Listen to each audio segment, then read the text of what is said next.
નવસારીથી સમાચાર જિલ્લાના વાંગણમાં આવેલા આંકડા ધોધની મજા માણી રહેલા યુવકનો પગ લપસ્યો માંડ યુવકનો બચાવ થયો છે।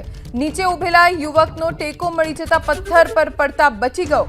સોશિયલ મીડિયામાં એક વિડિયો પણ વાયરલ થયો છે જેમાં આપ જોઈ શકો છો કે ધોધ જીવંત છે અને એવામાં એક યુવક આ ધોધ ઉપર ફોટો પડાવવા ગયો, તેનો પગ લપસ્યો અને સીધો નીચે પડ્યો, પણ નીચે એક યુવક ઊભો હતો જેના કારણે તે બચી ગયો।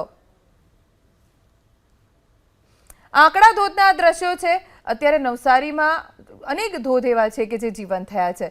લોકો જીવના જોખમે સેલ્ફી લેવા માટે ધોધની છેક ઉપર સુધી જતા હોય છે, પણ એ ભૂલી જાય છે કે દુર્ઘટના ગમે ત્યારે બની શકે છે। એવી જ એક દુર્ઘટના બનતા રહી ગઈ। યુવકનો જીવ જતા રહી ગયો।